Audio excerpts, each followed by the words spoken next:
Welcome everybody. This is the program for the Rotary eClub of Silicon Valley, and this is for the week of March the 30th, 2015. We're glad you're with us. We have presenting to us today Keith Marsh. Keith Marsh and I have been members of Rotary together in the same eClub for some years. Matter of fact, Shags Shagrin, who is also with us, wave to the crowd, Shags. Yeah. All right, all three of us were part of the team that moved from the Rotary eClub of the Southwest USA, good crowd, to help start the Rotary eClub of Silicon Valley. And so, having done so, we are working to make these meetings as interesting as possible to find our way of using technology to serve service. So, with that, I will introduce Keith. Keith is a real estate appraiser living north of San Francisco, and a talented photographer. And if you have been coming to our meetings for any length of time at all, you will have seen a number of the beautiful shots that he has contributed that we can add to the meetings. He is also a wonderfully nice guy and will be telling us about a lot of really interesting experiences related to Rotary and Polio Plus and National Immunization Days. And so with that, I will hand it over to you. Keith, the podium is yours. Thanks, Rushton. It's good to be here. I've enjoyed the experience in the eClub so far, and let me go ahead and open up the presentation for you.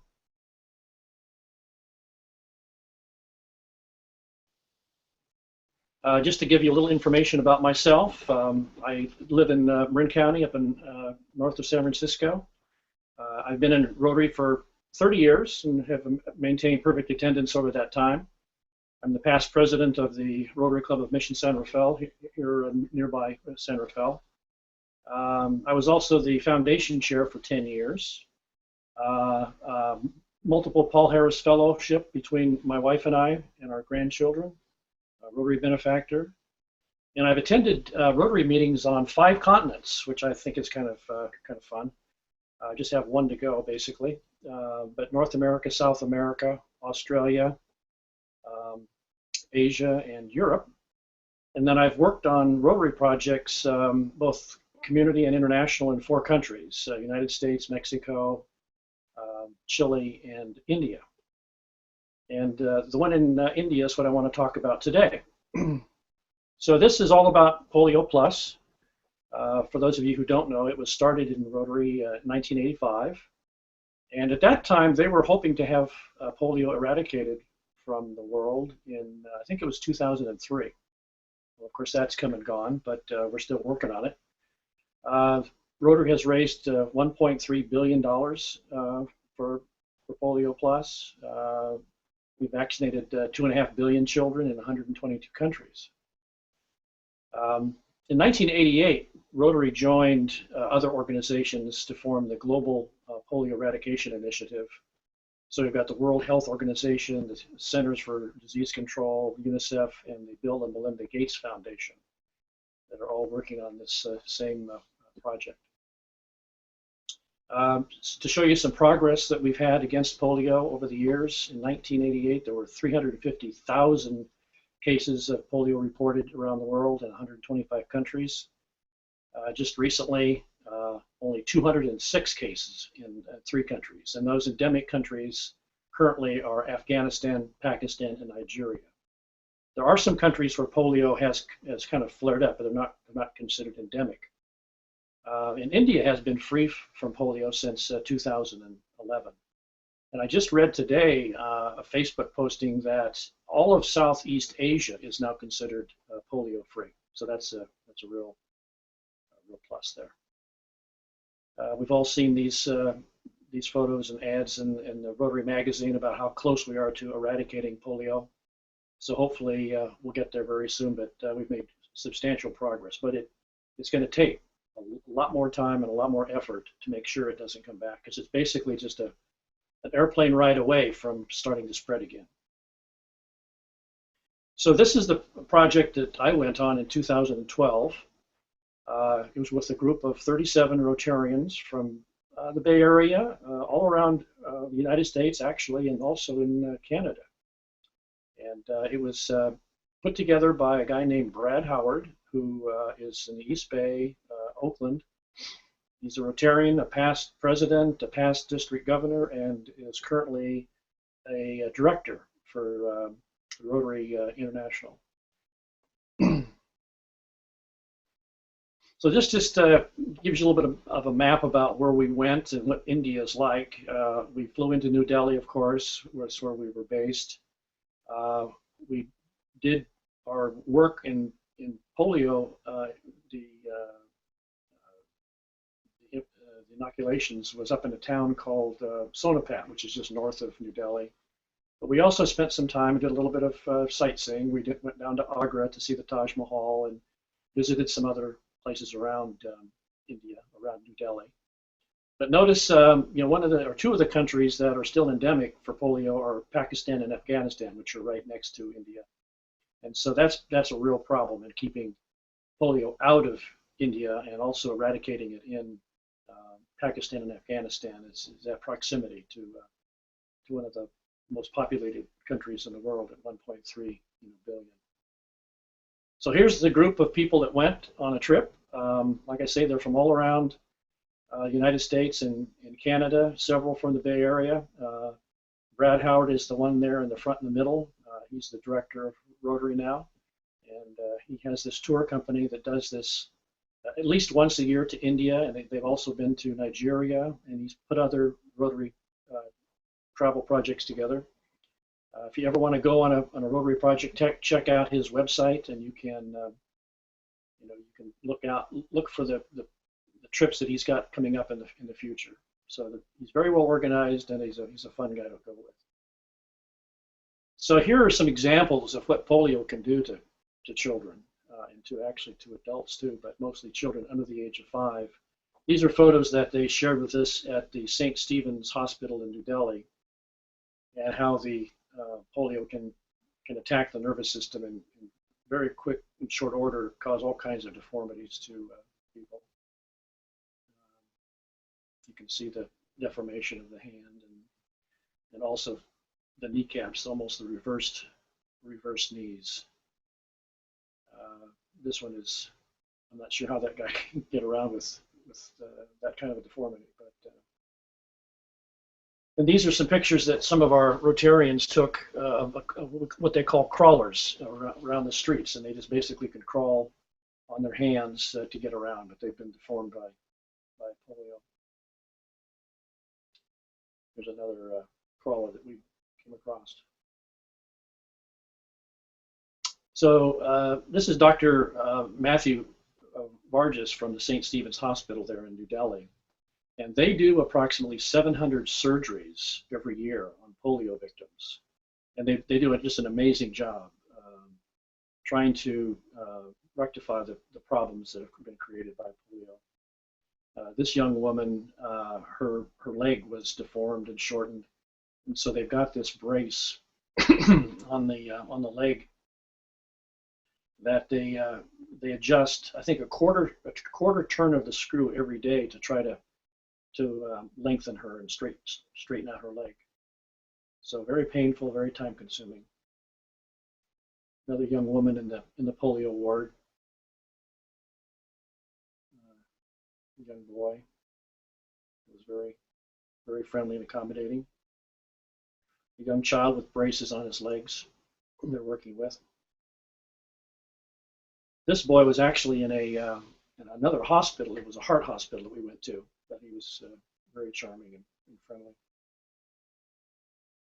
So this was a greeting that we got when we went to Sonapat, which is a town north of New Delhi. They welcomed us to their town, and we spent 2 days inoculating children there. We would basically go around the 4 parts of town and try to find children who have not been inoculated. It only takes a couple of drops in the child's mouth to prevent the polio. And the problem is there's various strains of the polio, so they have to keep changing the vaccine to try to cover all the different strains that polio can come in.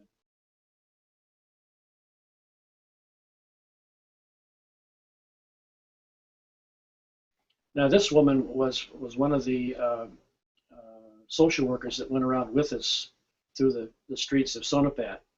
And each time we went into a home or checked with somebody, she would write on the door in chalk this coding that said that we had been there on a certain date, and the number of people that were inoculated or found or whatever. So each door had this chalk marking on it, so they could go back and check how many people had been found.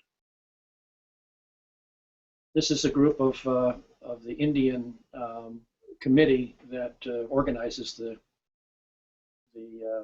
project there. It's called NID, National Immunization Day, and it happens, I think, twice a year that they do this. So the results of that one-day program was that 172 million children were vaccinated. There were 2.5 million vaccinators, and 225 million doses of vaccine were distributed. And then I just wanted to share some photos of some of the people that we met. I kind of tried to focus on my photography of trying to record, the people and places that we went. So I'll just share a few of these pictures with you as we go along, both the young and the old. Very friendly people, mostly, and especially the children. They love to have their pictures taken.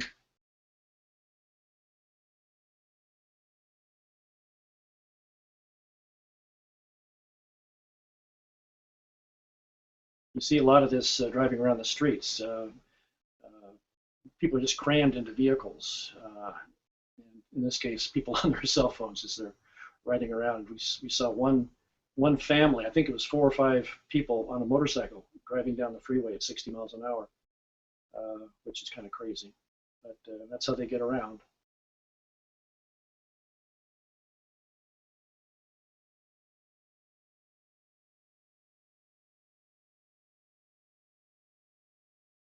These women were helping do some work at one of the museums, and they were carrying these stones on their head to do the construction.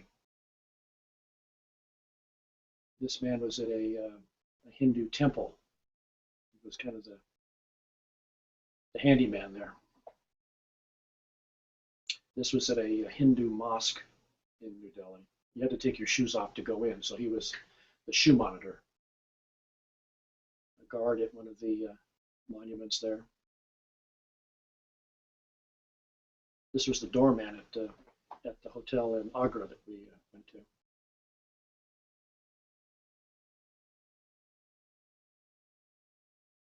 They do have their homeless there, just like we have problems here, but there's just so many people there that you see quite a few just in the streets hanging around. And of course, the ubiquitous cow that is sacred in India. Some of the places that we saw, of course, the Taj Mahal in Agra, magnificent structure made out of white marble, just unbelievably beautiful and huge. This is the back side of it, all hand carved white marble. This is Akbar's tomb, another example of the architecture there.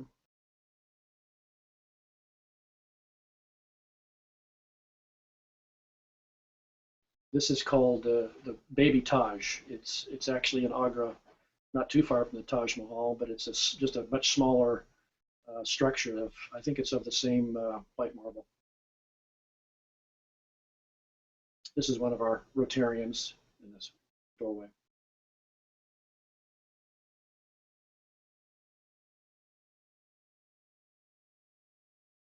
This is called Humayun's tomb there in New Delhi. These all date back to the 16, 17, I think 1600s, 15, 1600s.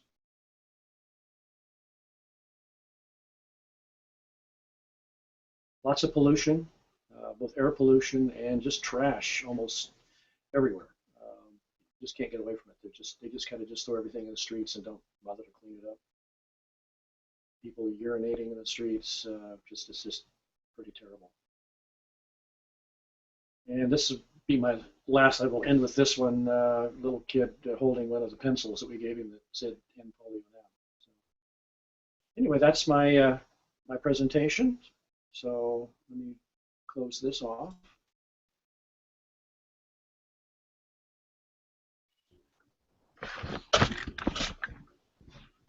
Awesome. Okay. Keith.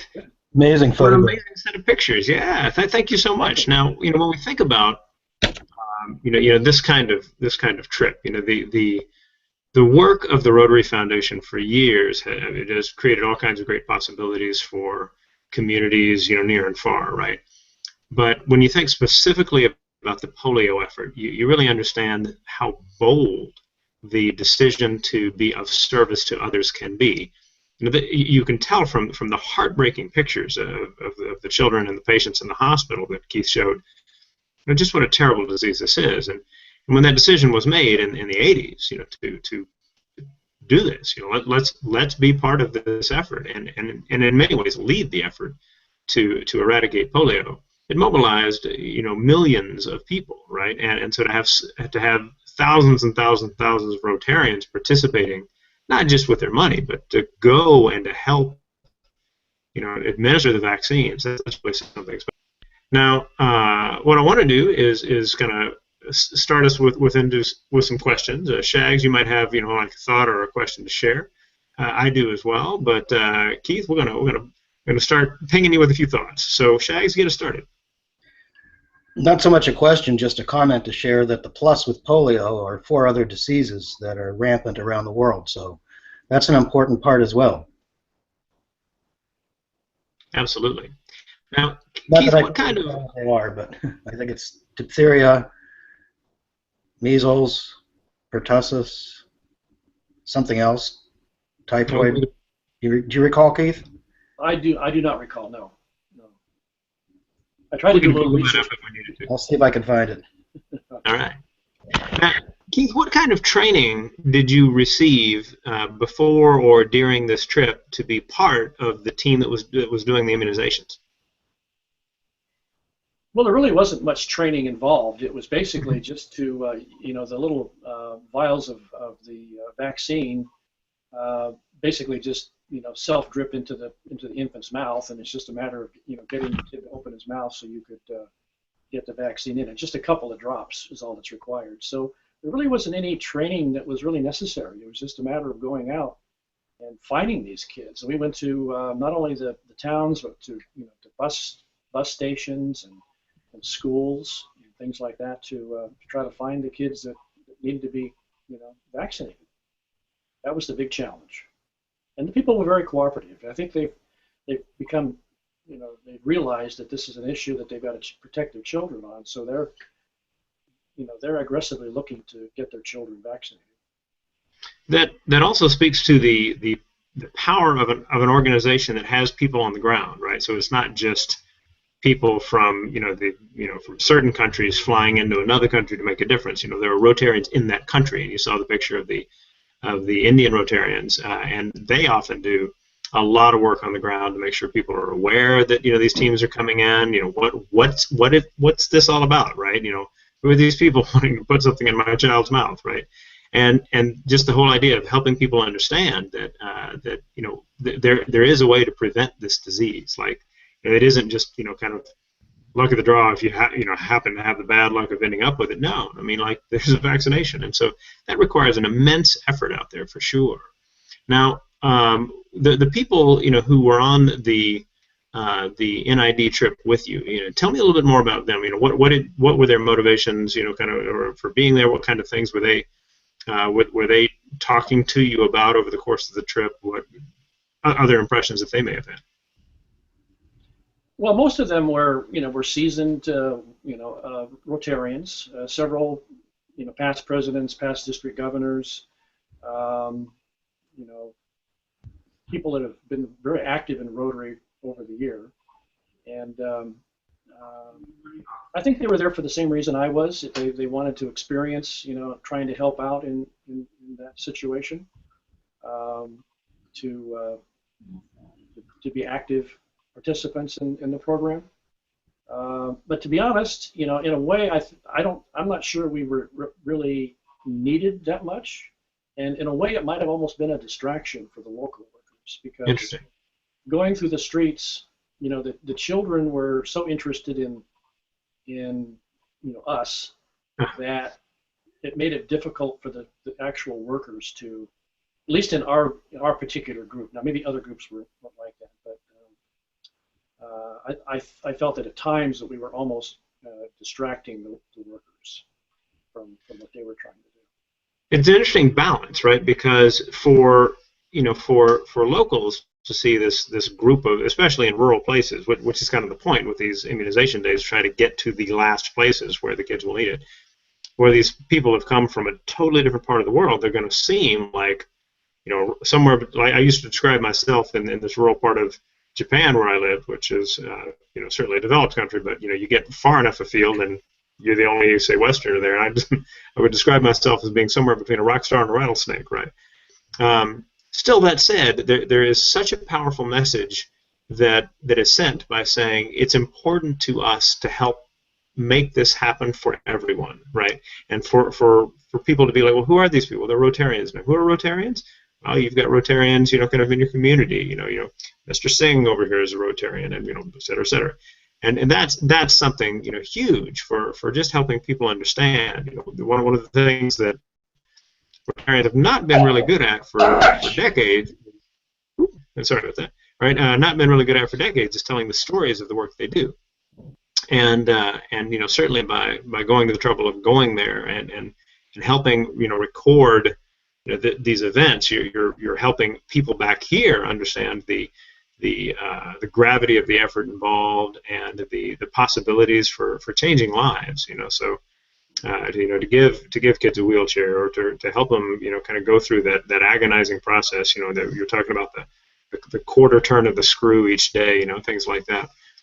So that we're keeping it on our radar that we're really, really close, right, to making this a reality of making polio history. So fantastic for having been there.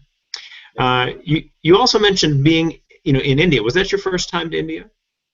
It was my first time to India. Yes, right. And I never had you been? I was going to say, had you been anywhere else in the world that was similar to India in some way? Not really. I mean, I've been to, kind of what you call maybe not third world countries, but countries where the poverty level is higher. Of course, Mexico, the project down in Project Amigo that I've been to in Mexico, very, very poor people down there and very similar living conditions. Yeah, it's a great project. Down in Chile, not so much in Chile. Their living standards a little bit higher than parts of Mexico. When I think about quite so populated, those kinds of trips as well, I've been very fortunate to be someone who's had the chance to travel to a lot of different places, some very, very poor places as well.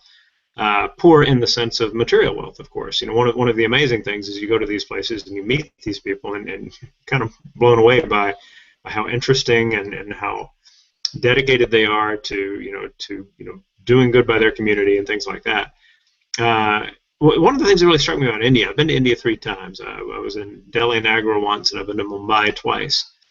Is the incredible diversity of culture there, right? I mean, the so many languages that are spoken right there in this one country, right? The wealth alongside the extreme poverty was something quite jarring in a sense, and then just the tremendous sense of history, right? You see all these places that go back, to whether it's the Mughal emperors or much farther. I mean, there are these places that are hundreds and then thousands of years old, right? And it was just stunning to me to be there. I thoroughly enjoyed. I'm kind of one of those people that's like, you give me a chance to go back to India, I'm going, right? Because it was just that cool. Yeah. I'm not sure I would go back. You have plans to be on.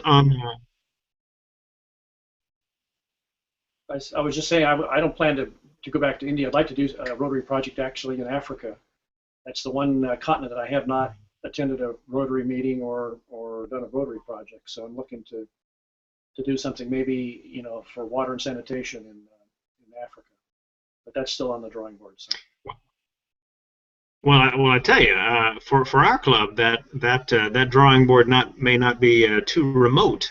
One of our members, of course, is Richard Nags down in Cape Town, in South Africa. I've actually been down there the last 2 years to work with teachers at the school that he is an administrator for, and he's looking into some very cool projects for ways of working with some of the township schools and helping the teachers and the children there, via connections to Rotary and kind of the ed tech world and things like that. So, I'd say the opportunities may be closer than you think. And man, I tell you, talk about beauty.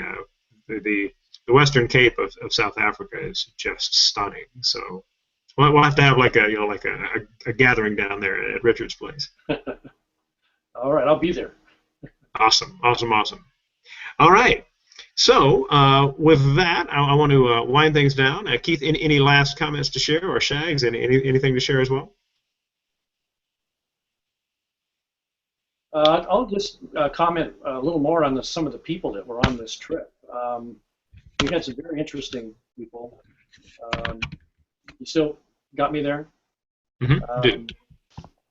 One guy, an older gentleman, was an attorney who worked in the civil rights movement down in the South and had been written up in some books about his work in some of the discrimination cases in the South. We had a father-son combination there, some very young people and some older people. So it was a really broad spectrum of individuals from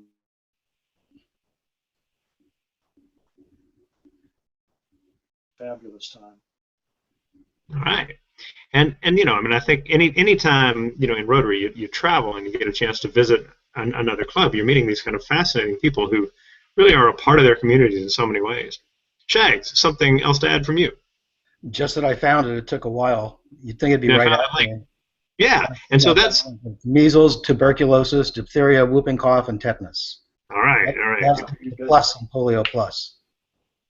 Very, very cool. And what we'll do is we'll get a series of links, and I say this, we will, as in the future, because we're recording this now. But those of you who are watching the program right now, you'll see below the video as we're finishing up, you'll see some links that you can follow, so you can learn more about Polio Plus and about the wonderful efforts that have been a part of Rotary, the Rotary Foundation's work in the world for a long time. Members and guests, make sure you fill out that survey at the bottom. All right, so that's what allows us to know that you were here and that you took part and you did your thing. And if you did so, if you are a guest and do so, that'll generate an email you can use so that this can count as a makeup at your club if you are trying to cover a miss, or if you just kind of want that special little record that you were part of the Rotary eClub of Silicon Valley. Ding. All right, so make that a part and leave a comment as well. If you've been involved in any kind of service effort, a Polio Plus effort, any kind of Rotary Foundation effort, want to say a little bit about it, it's great for us to kind of collect those comments so that people really understand the power of people getting together and devoting their time and energy and talent to serving others. So with that, we will bring to a close this recording. I thank you again to Keith for putting together what was just a tremendously cool program. And wait.